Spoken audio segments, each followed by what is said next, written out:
Bien, ahora para continuar la exposición vamos a hablar sobre István Mesaros y sobre la crítica que hace hacia el capital. Este autor nació en Budapest el 19 de diciembre de 1930 y murió en Londres el 1 de octubre de 2017. Fue un filósofo marxista, fue profesor emérito en la Universidad de Sussex, donde mantuvo el cargo de filósofo durante 15 años, después de haber sido profesor de filosofía y ciencias sociales durante 4 años en la Universidad de York. Él dejó su país natal, Hungría, en 1956, después de la invasión soviética, y trabajó durante un tiempo en Turín antes de radicarse en el Reino Unido. Fue acreedor del Premio Libertador al Pensamiento Crítico por su obra El Desafío y la carga del tiempo histórico en 2008. Meszaros escribió una gran cantidad de obras, algunas de las cuales puedo nombrar como la teoría de la alineación en Marx, los aspectos de historia y conciencia de clase, y el libro que vamos a estar tratando en esta exposición y que se intentará desarrollar, que es Más allá del capital. Se puede decir que este libro es el de mayor envergadura y configura una de las más agudas críticas sobre el capital. Ahora bien, él comienza su libro con una frase de Hegel, haciendo claramente una crítica. De hecho, en gran parte del libro, él va a estar haciendo mucha crítica eh, a los pensamientos de Hegel y a sus teorías. Em, Él, de hecho, habla de que actualmente se vive un mundo bajo el firme dominio del capital. Y es que para muchas personas el estado de cosas em, parece ser fundamentalmente inalterable, en correspondencia con la caracterización de Hegel de que el pensamiento y la acción son correctos y apropiados, o que son racionales, a su juicio, solo bajo sometimiento a las exigencias de que el capital es permanente, universal. Él cree que esta impresión parece verse reforzada por el hecho de que uno de los eslóganes políticos repetidos con más frecuencia, presentado por lo que él llama como tomadores de decisiones, para justificar sus acciones, es que no hay alternativa. Curiosamente, los políticos que nunca se cansan de repetir que no hay alternativa para el estado de cosas existente no titubean en describir al mismo tiempo su propio oficio como el arte de lo posible, y que se niegan a notar la contradicción entre la autojustificación tradicional de la política como el arte de lo posible socialmente benéfico y la resignación ante el dominio del capital para el que, según su punto de vista, que se pretende el único punto de vista racionalmente sostenible en el mundo real, que no puede haber ninguna otra alternativa. Sin embargo, en el momento mismo en que se formula la pregunta de qué clase de mundo real se está hablando, se hace claro que se trata de un mundo por demás ficticio, porque los defectos estructurales y los antagonismos explosivos del mundo en que realmente le toca vivir a la mayoría son negados o ciegamente ignorados. Por otro lado, Isabel Mesaros ha mencionado el término globalización, el cual ha venido sonando mucho recientemente. En lo que respecta a cuál sería la clase de globalización que resulta factible bajo el dominio del capital, tal interrogante es evadida y es mucho más fácil suponer que la globalización resulta por naturaleza propia libre de problemas. Se prefiere dejar por fuera del marco legítimo el cuestionamiento de que el proceso de la globalización se hace valer mediante el fortalecimiento de los centros de dominación y explotación más dinámicos y que con su despertar traiga desigualdad en aumento y extrema penuria para la abrumadora mayoría del pueblo.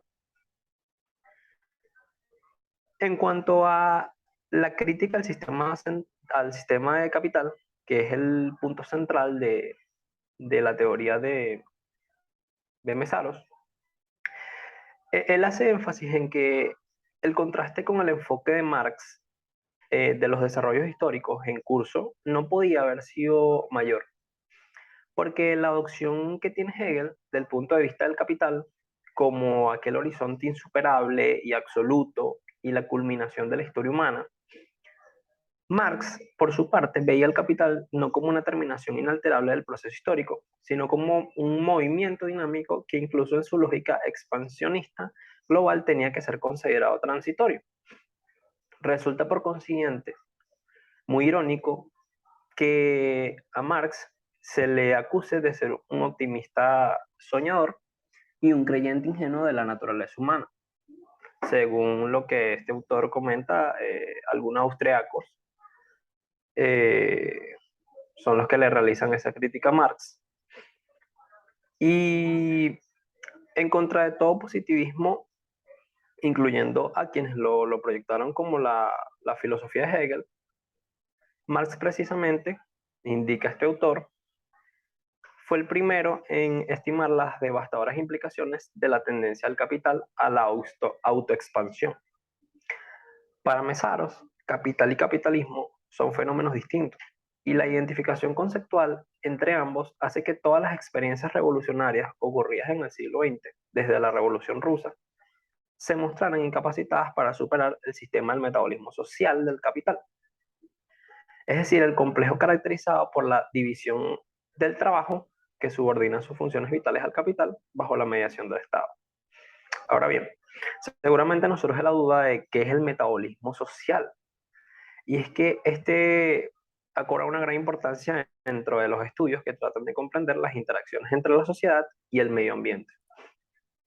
Este término comenzó a constituirse a partir de la obra del concepto de naturaleza en Marx, y se parte de la idea de que el hombre forma parte de la naturaleza, pero al mismo tiempo ejerce una gran influencia y modifica la naturaleza a la que pertenece. Partiendo de la perspectiva marxista, tal influencia y transformación se realiza principalmente a través del trabajo. La teoría del metabolismo social señala que los procesos naturales y los sociales deben analizarse como un todo, debido a las estrechas relaciones que guardan entre sí. El haber descuidado este enfoque eh, consideran que ha llevado a una situación peligrosa para toda la especie. Entonces, por ende, la transformación en un modo de metabolismo social incontrolable y el origen de sus propias contradicciones y efectos estructurales traen graves consecuencias. Y estas se pueden explicar de la siguiente forma. Primero, que la producción y su control están separadas. De hecho, se encuentran opuestos el uno al otro. Segundo, la producción y el consumo adquieren una independencia extremadamente problemática y una existencia separada, de modo de que el más absurdo y manipulado consumismo en algunas partes del mundo puede causar, como él nombra, la más inhumana negación de las necesidades elementales para millones de seres. La principal razón por la cual este sistema escapa de todo control se manifiesta precisamente porque emergió en el curso de la historia como una estructura de control totalizante de los más poderosos, dentro del cual todo, incluyendo los seres humanos, deben de ajustarse poniendo a prueba su viabilidad productiva. Mesaros, al desarrollar la tesis de la tasa de utilización decreciente del valor del uso de las cosas, dice que el capital no trata a los valores de uso, o sea, los que van directamente o responden directamente a las necesidades, y a los valores de cambio, como si estuvieran separados. Sin embargo, él hace como la relación de que, a pesar de estar separados, los primeros subordinan a los segundos, lo que significa que una mercancía puede variar de un polo a otro, o sea, desde tener un valor de uso realizado en un extremo hasta no haber sido utilizada jamás en el otro. Esta tendencia decreciente del valor de uso de las mercancías, al reducir la vida útil y de este modo agilizar el ciclo reproductivo, se ha constituido en uno de los principales mecanismos a través de los cuales el capital está logrando su crecimiento a lo largo de la historia. De hecho, él comenta que el capitalismo contemporáneo profundizó la separación entre, por un lado, la producción volcada a satisfacer genuinamente las necesidades, y por el otro, la producción para atender las necesidades de la autorreproducción del capital. Cuanto más aumenta la competitividad intercapitalista, más nefastas son las consecuencias. Pero existen dos que son particularmente graves: la destrucción en toda la era moderna de la fuerza humana que trabaja y la degradación creciente del ambiente. Por ende, él propone una alternativa socialista. El hecho de que la explotación de los recursos humanos y naturales de nuestro planeta para beneficio de unos pocos países capitalistas, resulte una condición no generalizable, es pasado por alto.